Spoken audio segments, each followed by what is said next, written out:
Welcome to another Relate Well Live with Dr. Rick Marks. It is so good to be back. I've been really enjoying doing these lives, and it's really actually fun on social media. You have a platform to encourage and inspire and bless and invest. And I hope in some small way you find value in the things that we are doing to encourage and support you in your own personal life and in your relationships, and particularly in your marriage. All right.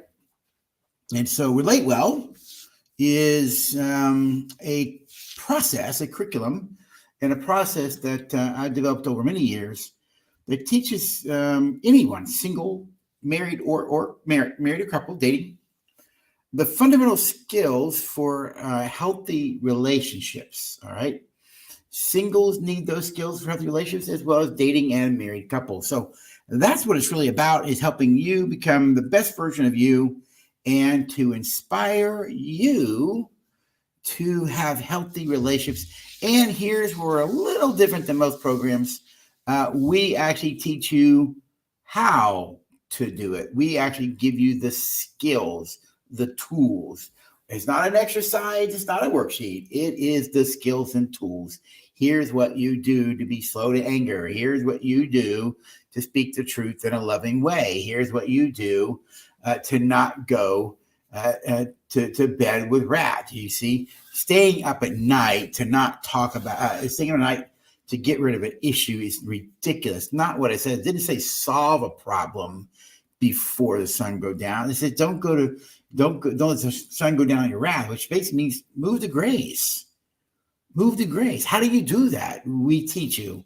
And everything we do is founded on what we call the four principles of healthy living, or also known as the four protectors of an us. And we have an equation, H equals REG.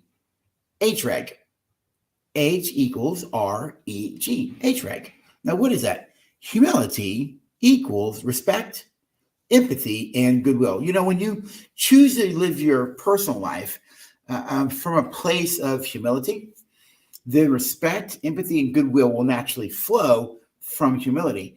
And to live a life of humility where you actually treat people with goodwill, you're always respectful and you're always caring, that is a very powerful way to live life, but it does require emotional maturity. You see, only healthy, mature adults can live that way, as a way of being on a regular basis.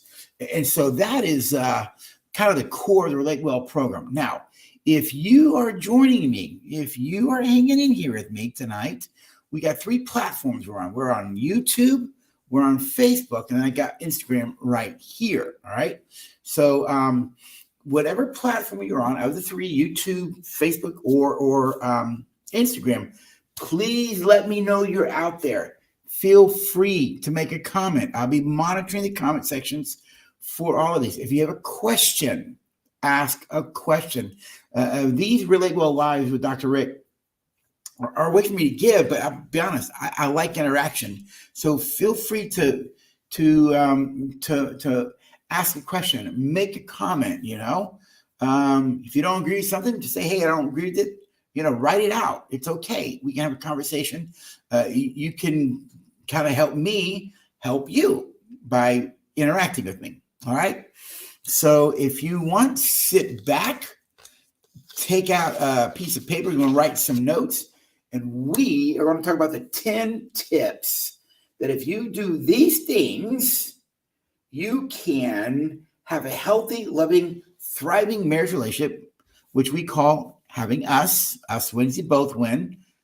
Us loses, you both will lose. You see, when us wins, you win. When us wins, you both win. And so how can you have a healthy, loving, mature relationship which actually protects us from divorce? I believe that people do the things that it takes to get their divorce. I really do. It's like people aren't getting fired today. People earn being fired. You did what it took to get fired. Most people know that at workplace. You know what to do. You know what you have to do to stay employed. You also know what you have to do to get fired. Most people are firing themselves today, all right? Because they did something, they didn't do something, they behaved a certain way, and they've been written up and they continue to do it. You fired yourself. I also believe some people are earning their divorce today. You're doing exactly what it takes that will lead to a divorce.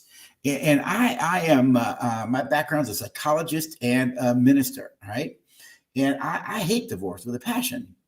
However, I'm a realist. Some people are going to get divorced, and many people earn their divorce. You did exactly what it took to tell that person, I don't want you in my life. You think about it, folks. If you treat someone on a regular basis, all right, you treat someone on a regular basis, whereby the majority of the things you do to them as you interact with them devalues them. You see, if you treat someone in a way that devalues them, you understand that you're basically saying, I don't love you. Because, see, love never devalues the object of love, does it? And of course not. Love doesn't devalue the object of love. But if you treat someone in a way that devalues them, then they're going to start to question whether or not you love them. I always say it this way. Don't treat people on a regular basis in a way that creates conversations in their mind they never wanted to have. Did you get that? Don't treat people in a way that creates conversations they never wanted to have. If you treat people on a regular basis with goodwill and respect and humility and empathy, you're tender, you're patient, you're kind. Listen, you don't tend to divorce those kinds of people. You do tend to go away from the people who are harsh, insensitive, unloving, devaluing. They insult your dignity. They insult your worth. They put you down. They have contempt for you. They're constantly criticizing you. It begs the question, if I'm so bad, why are you here? Did you get that? If I am so bad, why are you here? Not too long ago, I had a couple come in the office, and he's treating his wife like dirt, all right? Just like dirt. He's disrespectful. He's zero goodwill with him. He's belittled her for many, many, many years. And then she decided she's divorcing him, and he's all upset by that. And they came to see me, and I had to say, why are you upset that she's divorcing you? That doesn't make sense to me. And he goes, why? She's leaving me. I said, I know, but I don't understand why you're bothered by that. You see, based on the way you've treated her all these years, you have sent her the message, I don't value you. You should be glad this person you don't value is finally leaving you based on the way you've been treating her.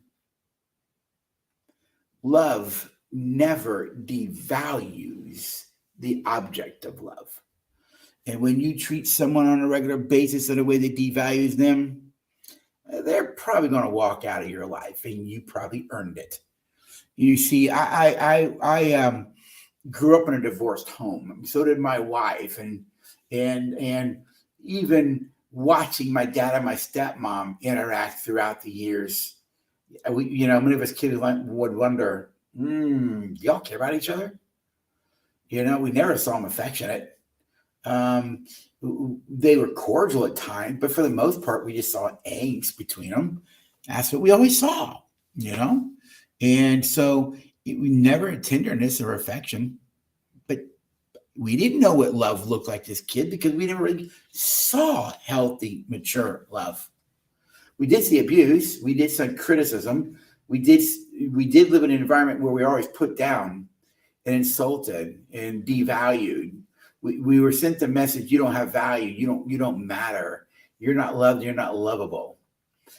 If you treat someone like that on a regular basis, you should probably expect them to walk out of your life at some point. That's just common sense in my mind. However, if you want to divorce-proof your marriage, well, then you've got to be a very different way, don't you? You see, I'll be married 38 years this February 25th. 38 years. Now, when I got married many years ago, Rick Marks, emotionally was a child. And I dealt with things in childish ways because I didn't have the maturity to deal with conflict in mature ways. All right. I didn't have that ability. Hang on just a minute. I just noticed my light went off over here. Hang on.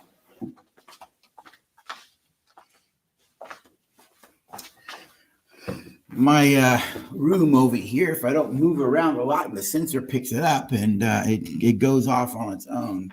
So it's one of the things I inherited in the Relate Well Center here that I've got to get fixed. All right. So let's go back to it. If you treat someone in a way that devalues them, they're going to walk out of your life. And so I decided when I got married, well, though I was emotionally a child, I wanted to do things better. I wanted to do things different. I wanted to make sure I would have a long, healthy, sustainable marriage that was intimate and connected, that we would stay friends all the way through. And matter of fact, that our friendship would deepen, our love would deepen, our love would actually mature. It would move away from just all the fuzzy stuff to a deeper, mature love, right? A mature respect, a mature honoring of each other.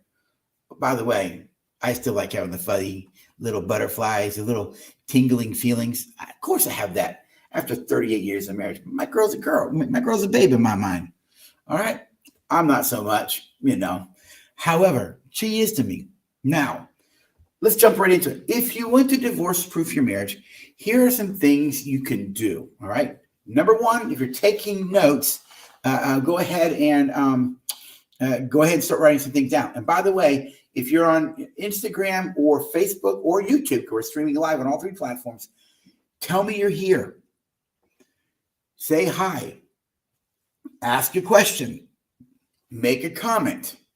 I really do want this to be, what's the word? I want this to be engaging. I want this to be something that we all can get something out of and learn from, all right? So if you have a question or not sure about something I'm saying, write it out. I'm actually monitoring the comment sections on all three platforms. All right.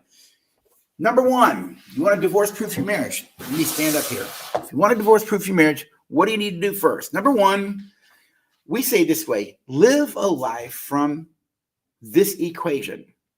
Here's the equation. H equals REG. H equals REG. We say HREG. Now, what is HREG? Here it is. Humility equals respect, empathy, goodwill. When you live a life of humility, you will treat people with respect. You will have empathy and care for them, and you will have goodwill towards them. You see, when you treat people with ill will and disrespect in an uncaring way, that's really about pride. And when you treat people with ill will and disrespect and you send a message, I don't care, lack of empathy, you should probably think on long term, if you keep this up, they're not going to stick around. You see, loving people, mature people, even handle conflict with goodwill and respect and care. It's a way of being. You see, I didn't want to have goodwill. I wanted to be goodwill. I didn't want to have respect. I wanted to be respect. I didn't want to have empathy. I want to become empathy. And I can't do that if I don't live a life of humility. Now, humility is a very powerful way to live life because from a faith perspective, God gives grace to the humble, but he does resist the proud. You see, humility to live a life of humility requires emotional maturity. You have to become a healthy, mature adult to live that way as a way of being, you see. And healthy, mature adults can create a healthy, loving, thriving marriage because they deal with conflict in mature ways, not immature ways. So the first thing you want to do is live a life from HREG. Live a life of HREG. H equals REG. Now, we refer to HREG and the Relate Well program as the 4 protectors of an us.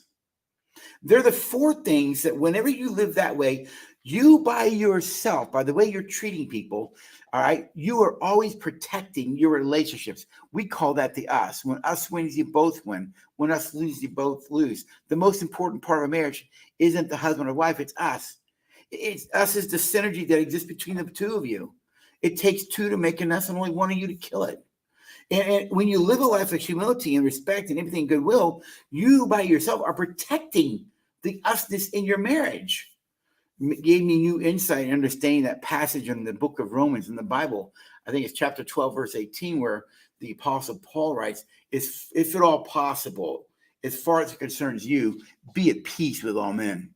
Be at peace with all men. Why? Because as far as it concerns me, I want to live my life in such a way that I bring peace to the relationship. I bring pleasure to the relationship. I don't want to be a source of pain to Luella. I want to be a source of pleasure to Luella.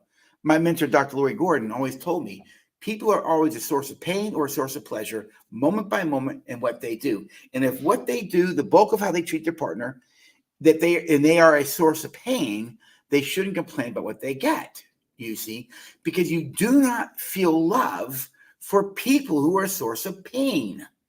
Because when someone's a source of pain, you feel threatened by them. You don't feel love, but we do feel love for the people who are a source of pleasure.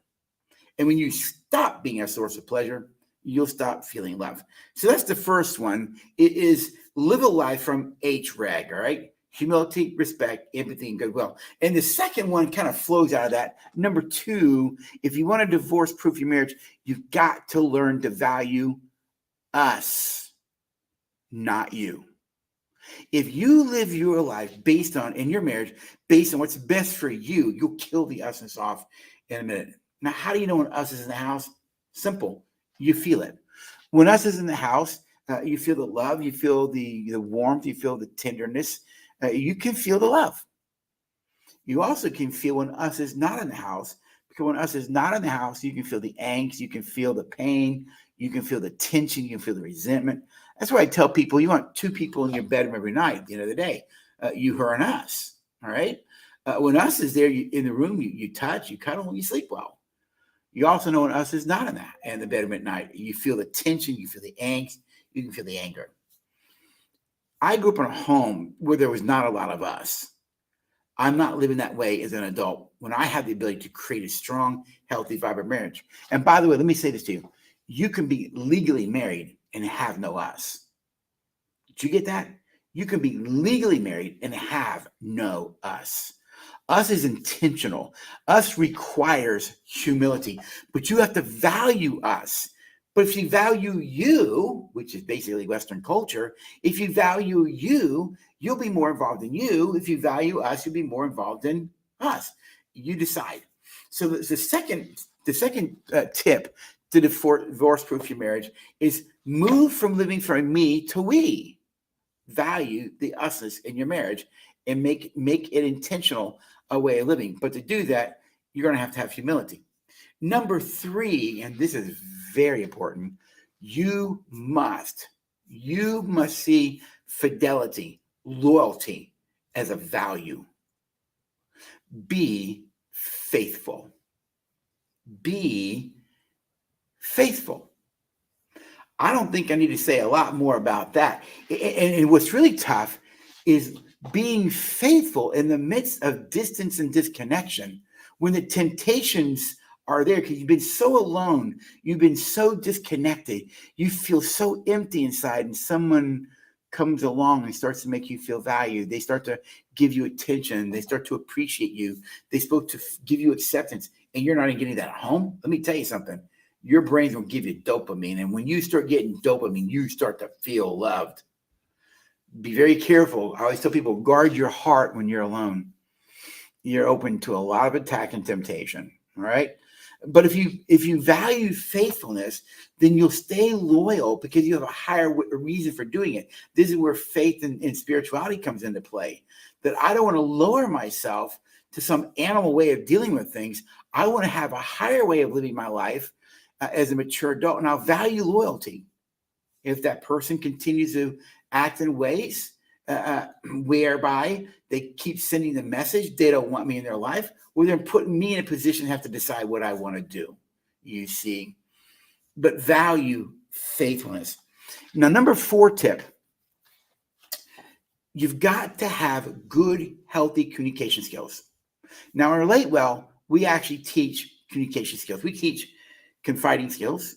Confiding is the key to bonding. It's how the brain attaches through confiding. We have a confiding skill called the daily touch point. I raised my kids on that when they were young. We also have 2 communication skills that allow a couple to understand a problem with goodwill and respect and in a caring way. One is called the reveal, the other is called the express skill. And basically, they're actually tools to handle conflict in a healthy, mature way so that you can communicate about a problem while protecting us. That's the real trick of healthy relations. It is to enter into conflict and deal with an issue while protecting us the whole time. You see, and we teach those skills. You must learn how to communicate so that you get understanding. Understanding is what creates relationship. You see, we say it this way in our world. When 2 perspectives come together, that creates understanding. And when you have understanding, you just create a relationship. And by the way, this is very important. You communicate to create understanding, not agreement. Agreement can kill a relationship. Do you understand that 68% of problems in a relationship have no solution to them? Dr. John Gottman's research is very clear about this. 68% of problems in a relationship have no solution. He calls them perpetual problems. Dog is one of those in my marriage. All right. We just cannot agree on it. You see, but what Gottman's research shows, what he called masterful couples don't let unsolvable / perpetual problems destroy us. Where immature people do. You see, and so you want to communicate to create understanding, because the understanding becomes the platform for problem solution, if possible. You don't want to solve a problem when you're divided. You don't want to solve a problem when you're gridlocked against each other. It won't work. You want to communicate to seek understanding. What are each of your perspectives? You see, and you put your perspectives together. That gives you understanding. So you communicate for understanding. We actually teach that in our Relate Well program. You see, why? Because I didn't know how to communicate well, and I had to learn it from my teachers and mentors, and that eventually created. And I tested some skills over the years, and that became the Relate Well curriculum. All right. And now we teach people how to communicate for understanding, how to solve a problem so that us wins. That's through collaboration. You see, collaboration is a higher way of problem solving, but you never solve a problem till you understand the problem. Problem solving must come from an understanding of both people's perspectives. Number 5, and this is very important. No secrets. Secrets undermine marriage. I'm going to say it again. Secrets undermine marriage. The field of marriage family therapy knows this really well. Secrets undermine marriage. No secrets. Your partner should be able to look at your devices anytime they want, and you shouldn't be bothered by it one bit. My wife can go to my phone. Now I got a password on there. My password is not there because of her. My password is there because of somebody else getting in it, right? She can access my phone anytime she wants. My iPad. I don't really care. Why? Nothing to hide. Nothing to hide. No secrets. Now, if you have secrets, that's unhealthy, because secrets will undermine the relationship. Now, I want to put a little wrench in it. There are certain secrets that are okay. All right. Did you get that? There are some certain secrets that are actually okay. So what kind of secrets are okay? The secrets that are okay in a marriage have 2 traits. Got it? The secrets in a marriage that are okay have 2 traits. Number 1, it is time limited. This secret ends on a particular day. Got it? It only exists for time, but it does end. Secondly, somebody else knows about it. Somebody else knows about it. So what kind of secret am I referring to? It would sound like this.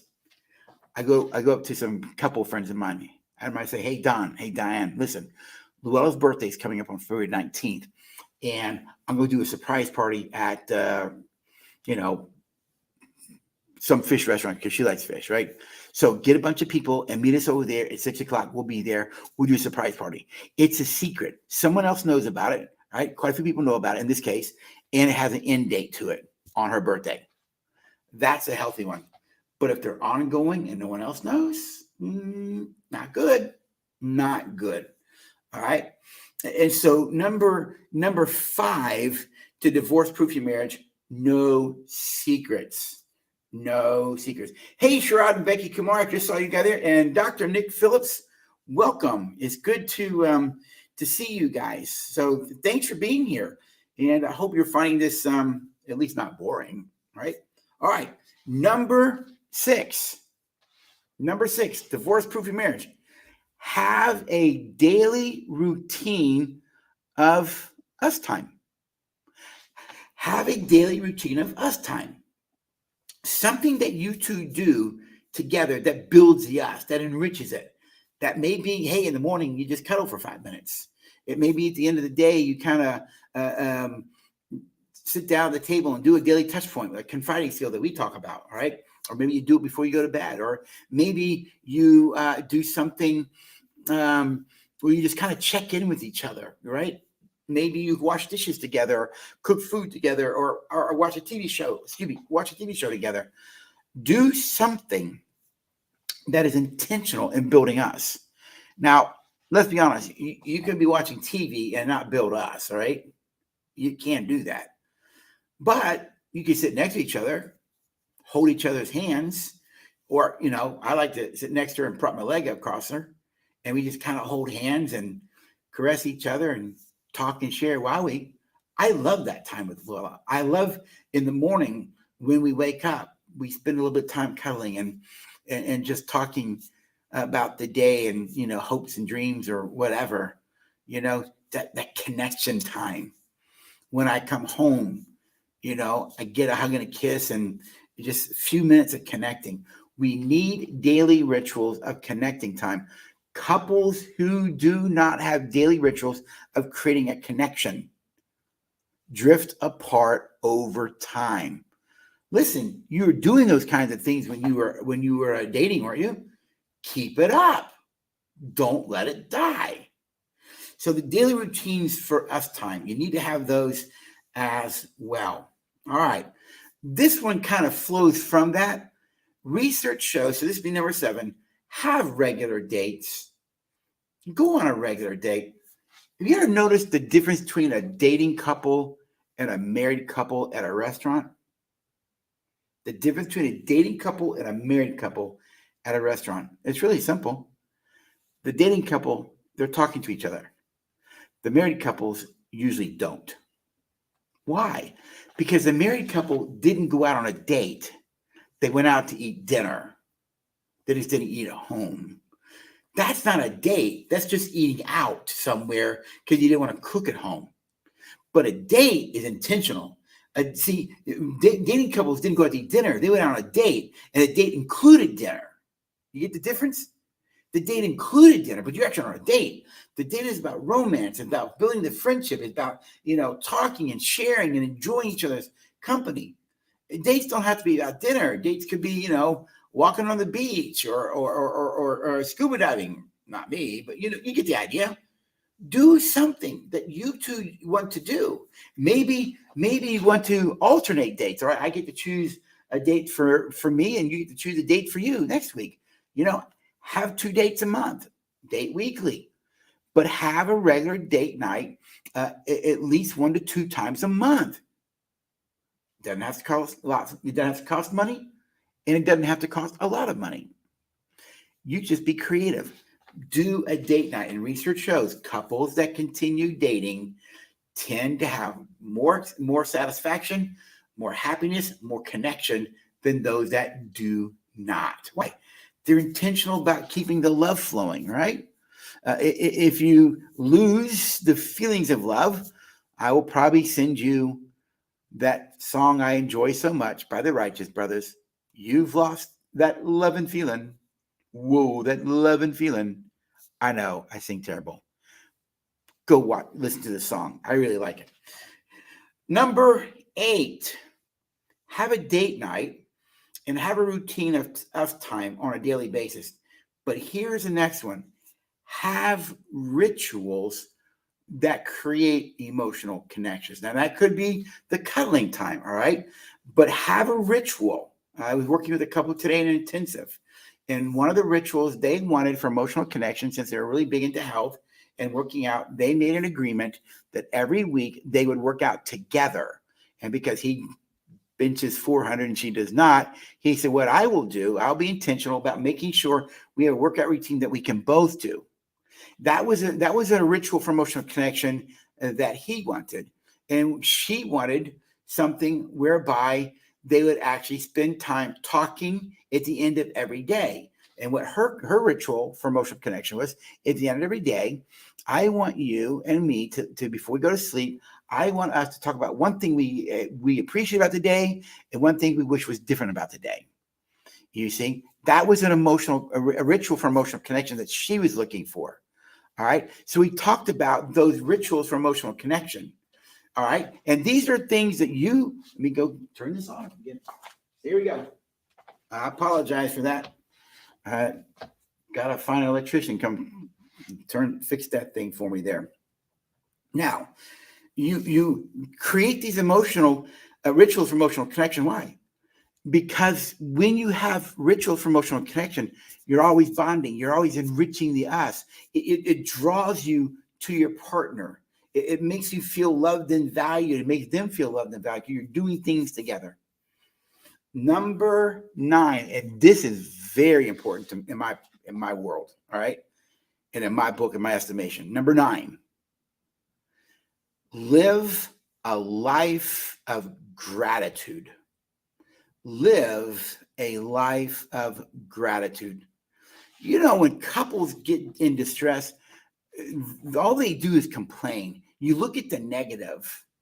You tear your partner down because you're not willing to look and see the positive things they bring in to your life. All you do is find the negative. It's like you begin to see them through the prism of your pain. You begin to see them through the prism of your anger. And your anger and your pain will color who they are. Because all you're going to do is see them as negative, but you'll lose the positives. You'll forget that they do things in your life for you on a regular basis, but you're not grateful for it. Because gratitude, research shows, particularly with the brain, gratitude decreases negativity in your soul. It decreases criticism. Gratitude decreases depression. Gratitude decreases anxiety. Gratitude increases appreciation. Gratitude allows you to be grateful and thankful. Gratitude allows you to see people in a positive light. And here's the interesting thing brain research shows. To live a life of gratitude, you actually will ward off anger and fear, because your brain won't let you have gratitude and anger and fear in the same moment.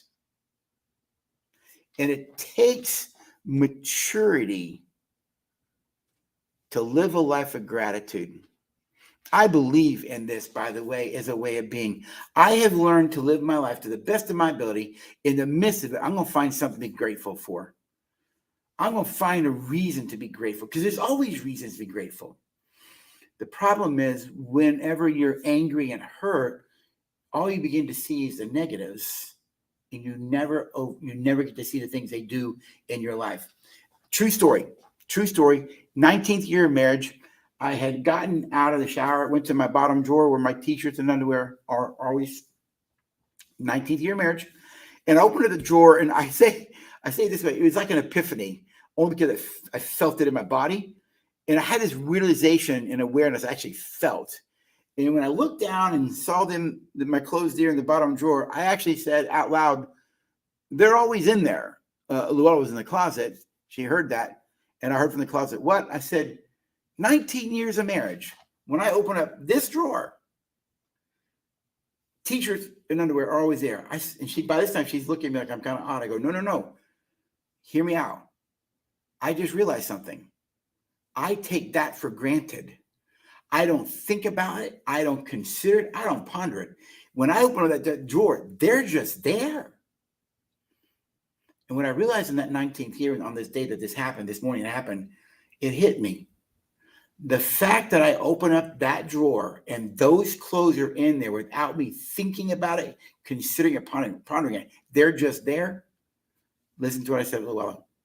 I said, honey, that is the evidence of the presence of your life in my life. That is the evidence of your presence in my life.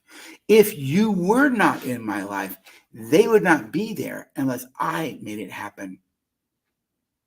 I took it for granted. And I began to realize that she does so many things around me every single day that if death and loss showed up today, those things would be gone. I'm not ready for that. So I began to live a life of gratitude and be appreciative because there's so many things she does around me I don't consider. But if she was gone, I would miss those things. You know, people today die with a lot of regrets. There's things they wanted to say but never did say and wish they had said. You see, there were complaints they had. They're trying to change their partner, right? Things they're going to miss, but they don't consider they're going to miss. I remember the old adage. It's an old, not adage. It's like a little story about a traveler who was going down a road and he came across a wise man, and the traveler says to this wise sage on the side of the road, as he was sitting with him, he said, when should I prepare for my death? And the wise sage said, well, you don't need to do that until the day before you die. And the traveler inquired, well, when will that be? And the wise sage said, you never really know, so you better be prepared every day. Live a life of gratitude. It will divorce-proof your marriage. Why? Because you're always thankful for your partner, what they do and what they bring into your life, them for you. And let me say this before I kind of wrap up and get to point 10. I am not saying live in denial. People who live a life of gratitude don't live in denial of problems. They'll still deal with issues, but they've learned to live a life of gratitude. Why? It's a much more mature way to live life, even for one's own emotional health. And number 10, this is important. You're going to make mistakes. You're going to hurt each other. That's life. We're human. What you have to do, point number 10, divorce-proof your marriage, practice forgiveness. Practice forgiveness. Let it go. Don't throw stones. If you want to throw a stone, just remember people can stone you. You know, we say this way, at the cross, it's a level playing field, right? Because everybody's a sinner. Everybody makes mistakes. Everybody makes poor choices. You see, practice forgiveness. Forgiveness is the way that you restore intimacy when it's been broken. So there you go. 10 tips to help you divorce-proof your marriage. None of these 10 will happen if you don't choose to live a life of humility. And they will not happen if you don't choose to value us. That's your fundamental. Live a life of humility and value us. And when that happens, you will thrive as a person, us will thrive, and you will have the deep, loving, emotionally connected, bonded relationship you were dreaming about on the day you walk down the aisle. You will both have it, but you'll have it lovingly and maturely. Till death do you part. Till death do I part. Thanks for hanging in there with me. I hope in some small way this has been helpful for you. This is Dr. Rick with another Relate Well Live. Have a good evening, everyone.